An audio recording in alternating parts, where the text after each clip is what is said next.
बहुत दिनों की बात है। एक शहर में एक आदमी रहता था।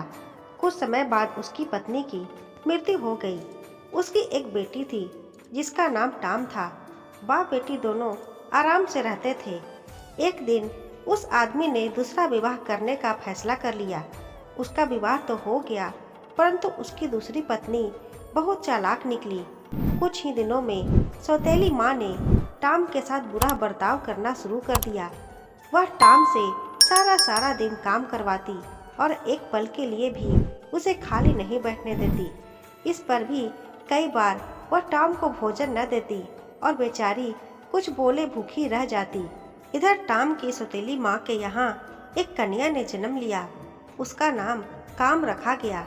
टाम अपनी छोटी बहन से बहुत प्रेम करती थी, पर उसकी माँ को यह भी अच्छा नहीं लगता था। वह जब टाम को अपनी लाडली बेटी काम के साथ बैठी देखती, तभी गुस्से में आकर कहने लगती, जाओ यहाँ से, सुबह से यहाँ बैठी क्या कर रही हो। कुछ दिनों बाद टाम के पिता की मृत्यु हो गई। अब तो उसकी माँ का व्यवहार और भी खराब हो गया। टाम को इतने बड़े मकान में रसोई घर के साथ वाला एक गंदा सा स्टोर मिला हुआ था। वह वहीं उठती बैठती और वहीं सोती। उस मकान के दूसरे कमरों में जाने की उसे मनाही थी। बस सफाई करने के लिए वहां जाया सकती थी। टाम को बहुत काम करना पड़ता था। सारे घर की सफाई करती, कपड़े साफ करती, फर्श रगड़ रगड़ कर धोती और सारे घर का भोजन बनाती। भैंस को नहलाना, चारा डालना, लकड़ी काटना, कुएं से पानी लाना, बहुत से काम उस सुकुमार कन्या को करने पड़ते। काम करते करते कई बार तो वो बहुत थक जाती, परंतु किसी से शिकायत ना करती।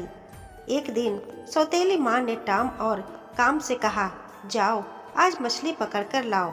जो टोकरी भरकर मछली नहीं लाएगी उसको मार पड़ेगी और रात को उसे भोजन भी नहीं मिलेगा। टाम जानती थी कि यह चेतावनी केवल उसी के लिए है। काम को तो ना मार पड़ेगी और न ही भोजन के बिना वह रह सकती है। टाम सुबह से शाम तक तालाब के किनारे बैठी रही। उसने मछलियों से अपनी टोकरी भर ली, परंतु काम सारा दिन इधर से उधर घूमती रही। उसने सारा समय नाच गाने और फूल तोड़ने में खो दिया। सूर्य के अस्त होने तक काम ने मछली पकड़ना शुरू ही नहीं किया था। काम ने जो ही अपनी बहन टाम की टोकरी मछलियों से भरी हुई देखी, तो उसे एक तरकीब सूझी। वह कहने लगी, देखो बहन, तुम्हारा चेहरा धूल से भर गया है। तुम इस निर्मल जल में स्नान क्यों नहीं कर लेती? माँ तुम्हारा चेहरा इतना गंदा देखेगी तो क्या कहेगी? टाम को यह सलाह अच्छी लगी। वह उधर स्नान करने के लिए तालाब में घुसी और इधर काम ने उसकी मछलियाँ अपनी टोकरी में डाल ली और टोकरी उठाकर जल्दी से घर भाग गई। जब टाम ने यह देखा कि उसकी मछलियाँ काम उठाकर ले गई है, तो वह बेचारी वहीं जोर जोर से रोने लगी। थोड़ी ही देर में उस तालाब में से एक जल परी निकली और टाम से कहने लगी, क्या बात है बेटी, इतनी जोर जोर से क्यों रो रही हो? तब टाम ने जल परी से सारी कथा कह सुनाई और बोली, मेरी रक्षा करो। आज जब मैं घर पहुंचूंगी तो मेरी सौतेली माँ मुझे बहुत मारेगी। जल परी ने उसे हौसला दिया और कहा, चिंता मत करो बेटी, तुम्हारे कष्ट के दिन दूर होने वाले हैं। तुम्हारी टोकरी में मैंने एक सुनहरी आंखों वाली मछली रख दी है। इस मछली को अपने घर के पास वाले कुएं में डाल देना। बस फिर इससे तुम जो मांगोगी वही मिलेगा। टाम ने जल परी को धन्यवाद दिया और घर जाकर उस मछली को अपने कुएं में छोड़ दिया। उस रात उसकी सौतेली माँ ने उससे कुछ नहीं कहा। जब टाम उस कुएं पर पानी भरने जाती तो वह मछली उसे दिखाई देती और उससे बातें भी करती, परंतु जब कोई और जाता तो वह मछली पानी में छिप जाती। टाम की सौतेली माँ का थोड़ा थोड़ा शक होने लगा कि इस कुएं में जरूर कुछ है जिससे टाम एकांत में बातें किया करती है। इसी से उसने एक दिन टाम को किसी काम से दूर भेज दिया। टाम की अनुपस्थिति से लाभ उठाकर उसकी माँ ने कुएं से उस मछली को निकाल लिया। टाम के लौटने से पहले ही उसकी माँ ने उस मछली को पकाकर खा भी लिया। जब टाम काम से लौटी तो वह कुएं पर गई। वहां पहुंचकर वह मछली को बुलाने लगी, पर मछली ने कोई जवाब नहीं दिया। वहां मछली होती तो कोई जवाब आता भी। टाम भी वहीं कुएं की दीवार से सिर पटक पटक कर रोने लगी। फिर वहां जल परी आई और कहने लगी, बेटी चुप हो जाओ, रोने से काम नहीं चलेगा। उस मछली को तुम्हारी सौतेली माँ खा गई है। उसने मछली की हड्डियाँ सामने के मैदान में फेंक दी है। तुम उन हड्डियों को उठाकर अपने कमरे में दफना दो, बस फिर तुम्हें किसी प्रकार का कष्ट नहीं होगा। टाम ने वैसा ही किया। मछली की हड्डियों को दफनाने के तुरंत बाद ही टाम को सलमे सितारों से जड़ी एक साड़ी और सैंडल मिले। दूसरे दिन एक त्योहार था। त्योहार में लाखों लोग इकट्ठे होकर झूला झूलते और खुशियां मनाते थे। परंतु उस दिन सुबह ही टाम को घर बैठने का हुक्म हो गया। उसकी सौतेली माँ ने चने और चावल से भरी 2 बड़ी बड़ी टोकरियों को जानबूझकर आपस में मिला दिया। वह टॉम को मेले में नहीं ले जाना चाहती थी। उसे विश्वास था कि न यह काम समाप्त होगा और न यह मेले में जा सकेगी। उसने टाम से कहा, टाम तुम घर बैठकर इन चनों और चावलों के दानों को अलग अलग करो। घबराने की कोई बात नहीं, थोड़ी देर का काम है, जल्दी से खत्म करके मेले में आ जाना। इतना कहकर दोनों माँ बेटी सुंदर सुंदर कपड़े पहनकर मेले में चली गईं। उनके जाने के बाद टाम की आंखों में आंसू आ गए। उस मेले में वह भी सज धज कर जाना चाहती थी। वह मन ही मन कई बार सोचती कि जब हम दोनों ही एक बाप की बेटी है तो उसमें और मुझ में इतना अंतर क्यों। टाम ने सिसकियां लेते हुए कहा, हे जलपरी मेरी सहायता करो। उसी क्षण वहाँ सैकड़ों चिड़ियाँ इकट्ठी हो गई। सब चिड़ियों ने थोड़ी ही देर में चनों और चावलों को अलग अलग कर दिया। टाम झट मेले में जाने के लिए तैयार हो गई। उसने वही सलमे सितारों वाली साड़ी और सैंडल पहने जो उसे कल मछली की हड्डियों को दफनाने के बाद मिले थे। उस साड़ी में टाम राजकुमारी सी लगती थी। ज्यों ही टाम मेले में पहुंची, काम उसे देखकर बड़ी हैरान हुई। वह अपनी माँ के कानों में कहने लगी, देखो माँ, कितनी खूबसूरत लड़की है, ऐसा लगता है जैसे कोई राजकुमारी हो। इसकी शक्ल बहुत कुछ हमारी बहन टाम से मिलती जुलती है। उधर जब टाम ने देखा कि उसकी सौतेली माँ और काम उसकी ओर आंखें फाड़ फाड़ कर देख रही है, तो वह वहाँ से भागने लगी। जल्दी में उसका एक सैंडल वहीं रह गया। उस सैंडल को वहाँ घूमते हुए सिपाहियों ने उठा लिया और जाकर अपने राजा को दे दिया। राजा ने उस सैंडल को बड़े ध्यान से देखा। सैंडल बहुत खूबसूरत था। राजा ने उससे पहले कभी उतना सुंदर सैंडल नहीं देखा था।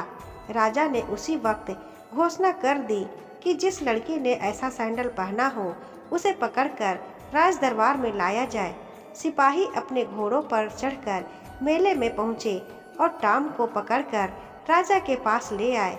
राजा ने जो ही टाम को देखा, उसी क्षण उसने टाम को अपनी महारानी बनाने का निश्चय कर लिया। दोनों का विवाह हो गया। टाम आराम से राजमहल में रहने लगी। जब उसे किसी बात की चिंता नहीं थी, परंतु उसकी सौतेली माँ और काम को इस घटना से बहुत दुख हुआ। वे दोनों टाम को मार देना चाहती थी, परंतु उन्हें राजा से डर लगता था। कुछ दिनों बाद ही टाम के पिता का मृत्यु दिवस मनाया गया। टाम को अपने घर जाना पड़ा। टाम को घर में पाकर पहले तो उसकी सौतेली माँ बनावटी हंसी हंसती रही और कहती रही, मेरी बेटी बहुत अच्छी जगह पहुँच गई है, भगवान तुम दोनों की उम्र लंबी करे। फिर थोड़ी देर बाद चेहरे पर गंभीर भाव लाकर कहने लगी, आज के दिन मैं भिखारियों को नारियल देना चाहती हूँ। कितना अच्छा हो कि तुम खुद ही नारियल तोड़कर भिखारियों को दे दो। टाम बड़ी खुशी होकर नारियल के पेड़ पर चढ़ गई। जैसे ही टाम ऊपर पहुंचकर नारियल तोड़ने लगी, सौतेली माँ ने नीचे से वृक्ष काट दिया। सौतेली माँ अंदर ही अंदर बहुत खुश थी, पर बाहर आंखों से बनावटी आंसू भी गिर रहे थे। वह रोती रोती राजा के पास पहुंची। वहां जाकर वह जोर जोर से चिल्लाने लगी, महाराज, मैं लुट गई, मेरी बेटी नारियल वृक्ष से गिरकर मर गई। हे भगवान, तुमने मुझे क्यों ना उठा लिया।